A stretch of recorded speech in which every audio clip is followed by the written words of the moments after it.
नमस्कार दोस्तों, कैसे हैं आप सब लोग। जैसा कि आप देख रहे हैं, आज हम आए हुए हैं स्टेडियम के अंदर आउटडोर वर्कआउट के लिए।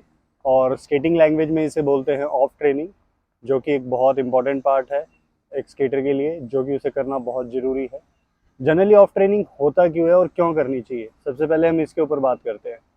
ऑफ ट्रेनिंग उसको बोलते हैं जब हम विदाउट स्केट्स एक्सरसाइज वर्कआउट और अपनी टेक्निक्स के ऊपर वर्क करते हैं, जो हम ऑन स्केट्स ट्रैक के ऊपर या फिर रोड के ऊपर स्केटिंग करते हो गलतियां करते हैं।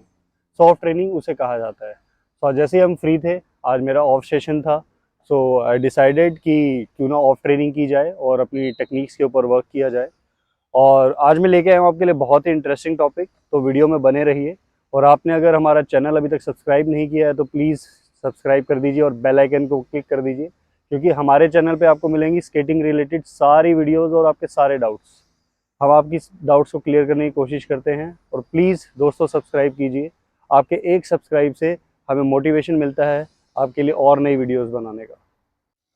दोस्तों, मैंने ऑब्जर्व किया है कि बहुत से स्केटिंग इंस्टीट्यूट्स के अंदर, बहुत सी स्टेट्स के अंदर, डिस्ट्रिक्ट के अंदर कोचेज़ अवॉइड करते हैं ऑफ ट्रेनिंग को। और कोचेज़ की भी गलती नहीं कह सकते इसके अंदर, पेरेंट्स का माइंडसेट इस चीज़ को लेके है कि अगर हम स्केटिंग क्लास में जा रहे हैं तो मोस्ट ऑफ द टाइम हम स्केट्स के ऊपर स्पेंड करें, हम एक्सरसाइज क्यों करते हैं, और पर्टिकुलर एक ही टेक्निक को जो कोच सर हैं वो बार बार क्यों करवा रहे हैं। पेरेंट्स के माइंड में डाउट जाता है कि हमारा बच्चा बोर हो रहा है, हम ये एक एक्सरसाइज महीने में करने के लिए थोड़ी ना पैसे दे रहे हैं आपको। ये एक प्रॉब्लम रहती है। और मैं बताना चाहूँगा आपको कि पेरेंट्स भी अपनी जगह पे ठीक हैं, क्योंकि उनको नॉलेज नहीं है इस चीज़ की, तो उनको लगता है कि स्केटिंग सिर्फ स्केट्स पे पहन के भागने को कहते हैं। सो इसीलिए आज की वीडियो बनाने का मेरा मोटो यही है, ताकि पेरेंट्स अवेयर हो सके।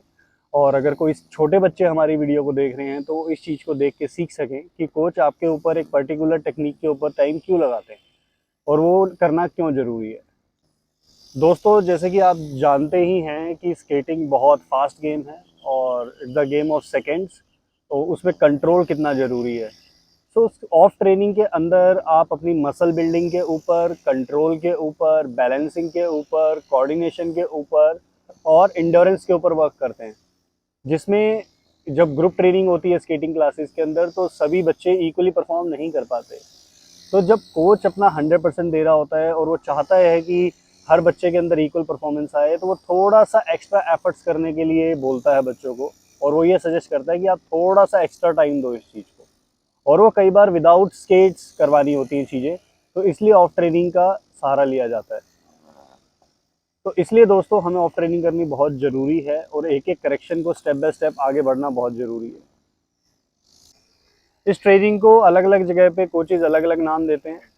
कुछ ऑफ ट्रेनिंग बोलते हैं, कुछ फिटनेस ट्रेनिंग बोलते हैं, कुछ फिजिकल ट्रेनिंग बोलते हैं, कुछ स्ट्रेंथ ट्रेनिंग बोलते हैं, और अलग अलग वटेवर बहुत से नाम्स हैं। कोचेज़ अलग अलग नेम से इसको कंसीडर करते हैं। और इसके अंदर आपको मैं बताना चाहूँगा कि रनिंग भी इंक्लूडेड है। और छोटे बच्चों को कितनी रनिंग करनी चाहिए मैं आपको बता देता हूँ।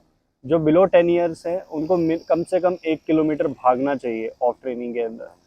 और जो बिलो 16 ईयर्स हैं उनको एटलीस्ट 5 किलोमीटर भागना चाहिए रनिंग के अंदर, फिटनेस को मेंटेन करने के लिए। और जो अबव 16 है, they use to do 10 kilometres run. अगर वो 10 किलोमीटर्स रन कर रहे हैं तो उनका फिटनेस लेवल ओके है। अगर वो नॉन स्टॉप बिना रुके 10 किलोमीटर्स भाग रहे हैं, जो भी वट एवर डिस्टेंस मैंने आपको एज ग्रुप के हिसाब से बताया है, तो वो अपनी एज कैटेगरी के अंदर फिट है, उनका फिटनेस लेवल ओके है, उनको अदर ट्रेनिंग्स के ऊपर फोकस करने की ज़रूरत है। स्केटिंग के अंदर इक्विपमेंट्स पे खर्चा करने से पहले आपका एक बेसिक फिटनेस लेवल होना बहुत ज़रूरी है, उसके ऊपर आपको वर्क करना बहुत ज़रूरी है। अगर आपको बेसिक फिटनेस लेवल नहीं है और आप माइंड से स्ट्रांग नहीं है कि आपको ये गेम करना क्यों है, आपको अचीव क्या करना है, व्हाट इज़ योर गोल, तो आप कितना ही पैसा खर्च कर लीजिए स्केटिंग में, आप अपना गोल अचीव नहीं कर पाएंगे। तो चलिए आ जाते हैं पॉइंट के ऊपर कि आज का टॉपिक क्या है। आज का टॉपिक हमारा है बेंडिंग। बहुत इंटरेस्टिंग टॉपिक है दोस्तों। आपने सुना ही होगा हर कोचिज से कि बेंडिंग कितनी इंपॉर्टेंट है और बेंड होना कितना ज़रूरी है स्केटिंग के अंदर। और हर कोच कहता है कि बच्चों बेंड हो जाओ, बेंड हो जाओ, बेंड हो जाओ। लेकिन ऐसे कितने कोच हैं इंडिया के अंदर जिन्होंने आपको बताया होगा कि बेंड होना क्यों ज़रूरी है स्केटिंग के अंदर। तो आज हम बात करेंगे इसी टॉपिक के ऊपर, तो वीडियो में बने रहिए और हमारे चैनल को सब्सक्राइब कीजिए और वीडियो को लाइक कर दीजिए अगर आपको वीडियो अभी तक पसंद आ रही है तो। और हम आगे और भी इंटरेस्टिंग बात करेंगे। और अगर आपको वीडियो इंटरेस्टिंग लग रही है तो अपने दोस्तों के साथ शेयर करना मत भूलिएगा, बिकॉज ऐसे लाखों स्केटर हैं इंडिया के अंदर जो सिर्फ बैल की चाल चल रहे हैं, उनको पता नहीं है कि मतलब कि हमें किस तरीके से मेहनत करनी है और जो चीज़ वो कर रहे हैं उसका एक्चुअल में एडवांटेज क्या है। कई पेरेंट्स और बच्चे रोलर स्केटिंग को एथलेटिक्स से कंपेयर करते हैं और जो एथलेटिक्स के अंदर ट्रेनिंग होती है उसी ट्रेनिंग को फॉलो करने की कोशिश करते हैं। और मैंने काफ़ी लोगों से सुना भी है और देखा है पर्सनली, बिकॉज बात करने का तो उनसे मन नहीं करता, क्योंकि जब वो इतने ओवर स्मार्ट समझते हैं अपने आप को कि they know better than skating coach, तो उनसे क्या ही बात की जाए। उनको ऐसा लगता है कि एथलेटिक्स भी तो एक स्पोर्ट है और वो भी काफ़ी फास्ट स्पोर्ट है, उसके अंदर तो कोई इंसान बेंड होके नहीं भागता, तो स्केटिंग के अंदर बैंड होना क्यों ज़रूरी है। सिंपल पावर लगाओ, स्ट्रेंथ बनाओ। इस तरीके से वो पेरेंट्स अपने बच्चों को करवाते हैं, जो कि काफ़ी गलत है। और स्केटिंग एक डिफरेंट स्पोर्ट है, athletics is a different sport. काफ़ी सिमिलरिटीज़ हैं, हाँ कुछ एक आप जो हद तक कह सकते हो कि इवेंट्स मिलते जुलते हैं, डिस्टेंस थोड़ा ऊपर नीचे है, लेकिन स्केटिंग के अंदर बेंड क्यों हुआ जाता है? It's a game of control and balancing. और स्केटिंग के अंदर बेंड क्यों हुआ जाता है, मैं एक बेसिक चीज़ आपको बताता हूँ कि इसके अंदर जितना ज़्यादा आप बेंड होगे उतना ज़्यादा आपका स्केट्स के ऊपर कंट्रोल होगा, उतनी ज़्यादा स्केट्स आपके कंट्रोल में होंगे और स्टेबिलिटी डेवलप होगी रोल करते वक्त। और जब आप जितना ज़्यादा बेंड रहोगे उतना ही ज़्यादा आप ग्राउंड के साथ कनेक्टेड रहोगे। और ग्राउंड के साथ कनेक्टेड रहने पे क्या एडवांटेज होता है कि by chance if you get fall तो easily you can control yourself. और अगर आपकी बॉडी जितनी ज़्यादा ऊपर होगी और अगर आप बाई चांस किसी के स्टेप लगने से या पुश लगने से गिर जाते हैं तो आप अपनी बॉडी को कंट्रोल नहीं कर पाएंगे इमिडिएटली। आप जितने ज़्यादा बेंड होंगे आपकी स्ट्रेंथ और स्टेबिलिटी प्रॉपर होगी, आपने प्रॉपर बॉडी के ऊपर वेट डाल रखा होगा, कंट्रोल कर रखा होगा अपनी बॉडी को, तो आपको इंजरीज के चांसेस कम रहते हैं अगर आप बेंड होते हैं तो। और ठीक इसी तरीके से आप मतलब कि रेस के अंदर अपनी पोजीशन को जब चाहे आगे इंक्रीज कर सकते हैं और पीछे मतलब कंट्रोल कर सकते हैं, मतलब आगे पीछे आ जा सकते हैं अगर आप प्रॉपर बेंड हो रहे हैं तो। दोस्तों इंडिया के अंदर मोस्ट ऑफ द प्लेयर्स को तो पता ही नहीं है कि what is the correct position of bending और कितनी देर तक बैंड होना ज़रूरी है, मिनिमम टाइम कितना होना चाहिए और कितनी स्ट्रेंथ होनी चाहिए और किस तरीके से उसको किया जा सकता है। और अगर आपको रिलैक्स लेना भी है तो उस रिलैक्स लेने के तरीके क्या क्या हैं, ये एक प्रोफेशनल स्केटर ही आपको गाइड कर सकता है जिसने कभी स्केटिंग की हुई है। तो मैं आपसे यही रिक्वेस्ट करूंगा कि आप जहाँ पे भी स्केटिंग कर रहे हैं प्लीज़ इंश्योर कीजिए कि आपके कोच ने कभी स्केटिंग की है या नहीं, और अगर की है तो किस लेवल तक करी है, और बी श्योर दैट कि उन्होंने ऑफिशियल टूर्नामेंट्स खेले हैं। नॉर्मल रोल करना कोई भी सीख सकता है दोस्तों, जैसा कि आप मेरे पास देख रहे हैं कि पीछे लोग रनिंग कर रहे हैं और वार्म अप कर रहे हैं, मैं इनको भी कुछ घंटों में स्केटिंग करना सिखा सकता हूँ। तो इट डजेंट मीन कि वो कोच बन सकते हैं। प्रोफेशनल इज़ प्रोफेशनल और हॉबी स्केटर्स आर डिफरेंट। तो आप प्लीज़ चेक कीजिए कि वो किस लेवल के प्रोफेशनल हैं, उन्होंने कितना टाइम स्पेंड किया है स्केटिंग के अंदर और उन्होंने किस लेवल तक के प्लेयर्स डेवलप करे हैं। ये बहुत इंपॉर्टेंट है और अगर आप सही कोच की गाइडेंस में हैं तो he will guide you step by step. और अगर आप हमसे पूछेंगे तो हम भी आपको बता सकते हैं कि आप कौन सी स्टेट और डिस्ट्रिक्ट से बिलोंग करते हैं, वहाँ पे कौन सूटेबल और बेस्ट सर्टिफाइड कोच है, will also guide you. But आप कोशिश कीजिए अपने लेवल पे सर्च आउट करने की और स्टडी करने की और फिर अपने बच्चों के लिए चूज़ कीजिए एक अच्छा स्केटिंग कोच। तो दोस्तों सबसे पहले तो अगर आप स्केटर हैं और स्केटिंग करते हैं तो आप स्केटिंग हमेशा स्किन सूट के अंदर या टाइटीज़ और शॉर्ट्स के अंदर कीजिए। कभी भी आप जीन्स लोअर लोअर के अंदर स्केटिंग मत कीजिए। ये सबसे पहला स्टेप है अगर आप अपनी इम्प्रूवमेंट चाहते हैं स्केटिंग के अंदर जल्दी से जल्दी करना। स्किन सूट के अपने फ़ायदे हैं दोस्तों। अगर आप टी शर्ट के अंदर, शॉर्ट्स के अंदर या लोअर के अंदर ट्रेनिंग कर रहे हैं तो जब आपको स्वेटिंग होती है, क्योंकि स्केटिंग के अंदर बहुत ज़्यादा कैलोरीज बर्न होती है, 1 घंटे के अंदर आप नियर अबाउट 1000 कैलोरीज बर्न कर लेते हैं स्केटिंग की, और उससे भी ज़्यादा में भी। और वो depends on your workout and place कि आप कौन सी जगह पे वर्कआउट कर रहे हैं। स्किन सूट के अपने फ़ायदे हैं, लाइक अगर स्वेटिंग आती है तो ये पसीने को सोख लेता है, और अगर आप टी शर्ट या लोअर के अंदर कर रहे हैं तो अगर उसके अंदर पसीना आएगा तो आपकी बॉडी ऑटोमेटिक हैवी हो जाएगी। और स्किन सूट के अंदर आपकी बॉडी लाइट रहती है, हल्की रहती है, तो आपकी बॉडी लाइट रहेगी उतना ही फास्ट आप भागेंगे। स्किन सूट के अंदर आपको बेंड होने में भी इजी रहता है, और जब आप हैंड मूवमेंट करते हैं तो हैंड मूवमेंट भी आपके प्रॉपर होते हैं। अदरवाइज वो आपकी टी शर्ट है, शर्ट है, whatever you are wearing that time, कुछ भी आपने जब पहना हुआ है स्किन सूट के अलावा, तो वो लहराता हुआ चलेगा और वो आपको डिस्ट्रैक्ट करेगा स्केटिंग के अंदर कहीं ना कहीं। तो स्किन सूट बहुत ज़्यादा ज़रूरी है, और अगर आपके पास अभी स्किन सूट नहीं है तो आप उसको परचेज़ कर लीजिए, और आप देखेंगे स्किन सूट पहनने के बाद आपकी परफॉर्मेंस में आपने 2-3 सेकेंड्स वैसे ही रिड्यूस कर दिए हैं। और ये चेंज होता है दोस्तों। आप किसी प्रोफेशनल से भी इसकी एडवाइस ले सकते हैं, गाइडेंस ले सकते हैं। आप को एक बार स्किन सूट की आदत लग गई तो उसके बिना आपको ट्रेनिंग करने का मन ही नहीं करेगा, ये रियलिटी है। और स्किन सूट आप जितनी अच्छी क्वालिटी का लेंगे उसी हिसाब से आपकी परफॉर्मेंस इंप्रूव होती है।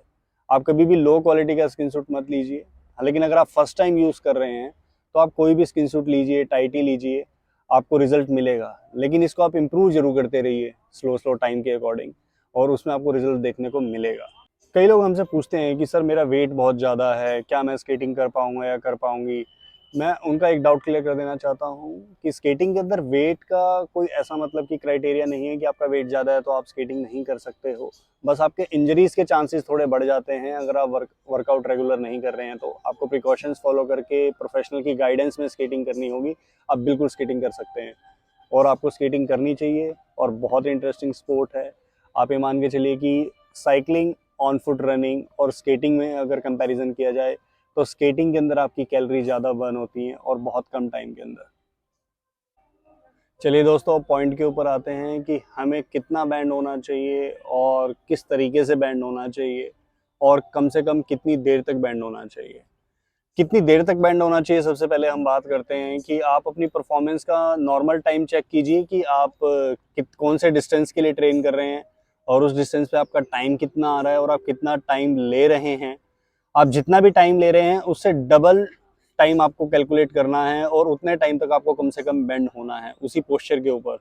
क्योंकि आप जितना अच्छा बेंड होंगे उतना ही फास्ट आप अपने टाइमिंग को रिड्यूस कर सकते हैं, क्योंकि उतनी ही ज़्यादा आपकी स्ट्रॉन्ग मसल्स होंगी और उतना ही आपका पुश अच्छा आएगा। दोस्तों, जैसा कि आप वीडियो में देख रहे हैं, मेरे सामने साइड में ग्रीन कलर का कोन रखा हुआ है एक वाइट लाइन के ऊपर, और मैं बिल्कुल सीधा खड़ा हुआ हूँ। सो हम नॉर्मल वॉक करते वक्त स्टेप की लेंथ कितनी ले सकते हैं? नॉर्मल हमारी लेंथ इतनी जाती है। अगर आप मुझे देख पा रहे हैं तो मेरे स्टेप्स के ऊपर फोकस करके देखिए, नॉर्मल लेंथ ये जाती है, मैक्सिमम इतनी जा सकती है अगर आप खड़े होके चल रहे हैं तो। और अगर आप बेंड होके करते हैं तो आपके स्टेप की लेंथ कितनी जा सकती है? अब आप खुद कोशिश करके देखिए, अगर आप इतना बेंड हो रहे हैं तो आपकी लेंथ इतनी जा सकती है, और अगर आप बॉडी को इतना बेंड कर रहे हैं तो आपके स्टेप की लेंथ इतनी जाएगी। और अगर आप प्रॉपर बेंड कर रहे हैं, स्केटिंग में आप नॉर्मली स्केटर जैसे ऐसे करते हैं, अगर आप इतना भी बेंड हो रहे हैं तो आपके स्टेप की हाइट देखिए कितनी जाती है, इंक्रीज है या नहीं दोस्तों, आप खुद देखो। अगर आप बेंड होते हैं तो आपके स्टेप की लेंथ इंक्रीज हो रही है।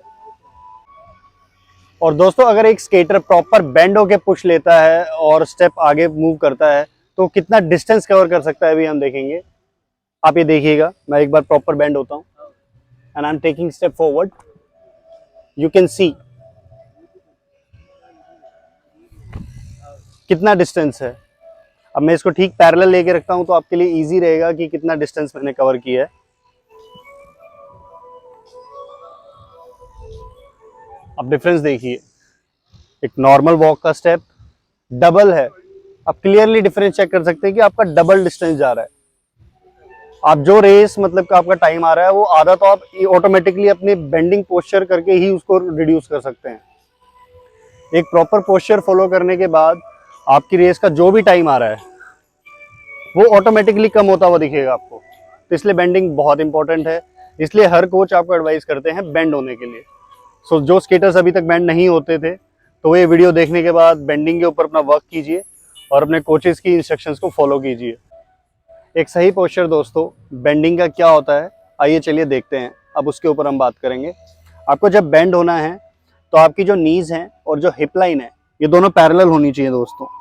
सबसे पहला स्टेप ये है, आपको ये चीज़ रिकरेक्ट करनी है, और उसके बाद आपको अपनी बैक को स्ट्रेट रखना है, और उसके बाद आप आगे की तरफ इस तरीके से हैंड्स को लॉक कर सकते हैं या फिर स्विंग कर सकते हैं या फिर पीछे ऐसे लॉक कर सकते हैं। लेकिन आपको इस लाइन के ऊपर वर्क करना है कि दोनों इक्वल लेवल पे बेंड हो, नीज एंड हिप लाइन।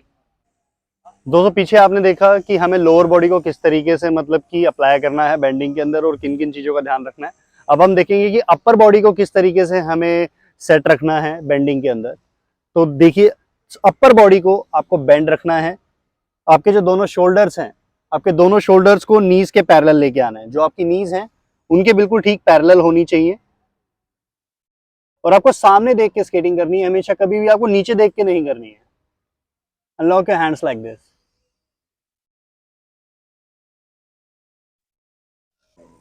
अब दोस्तों आपने काफ़ी स्केटर्स देखे होंगे कि उनका पोस्चर ये रहता है, कई प्लेयर्स ऐसे खोल के रखते हैं, कई ऐसे क्लोज करके रखती हैं, गर्ल्स जो स्पेशली आपने देखा होगा।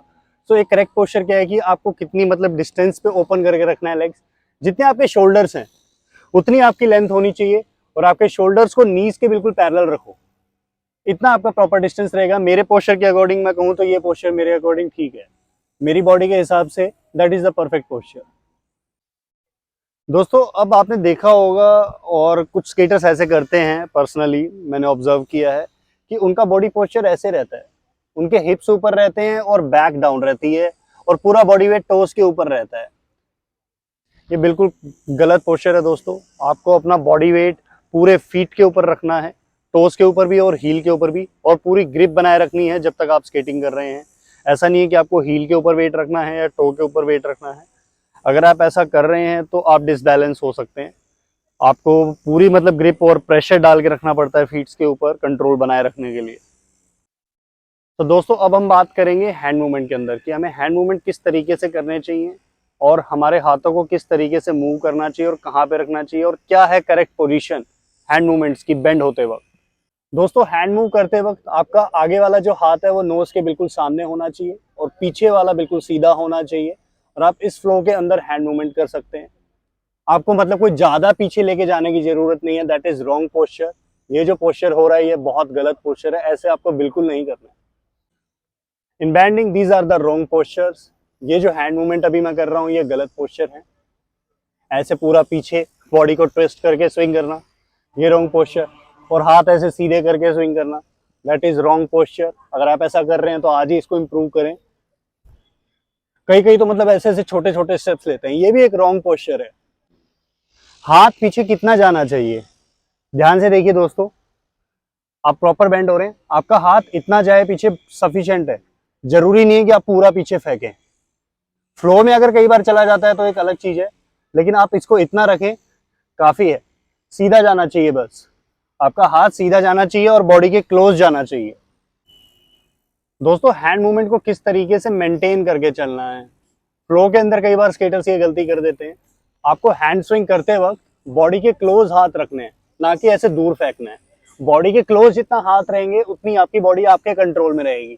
दूर जाते ही आप इजीली पुश खा सकते हैं दूसरे स्केटर से, और वो बहुत इजीली आपको ओवरटेक कर सकते। भूलिए, और अगर आज की वीडियो आपके लिए यूजफुल रही है तो अपने दोस्तों के साथ इसे जरूर शेयर कीजिए और उन्हें बताइए कि स्केटिंग के अंदर बेंडिंग क्यों इंपॉर्टेंट है और क्यों करना जरूरी है, और इससे आपकी परफॉर्मेंस पे क्या इफेक्ट पड़ सकता है।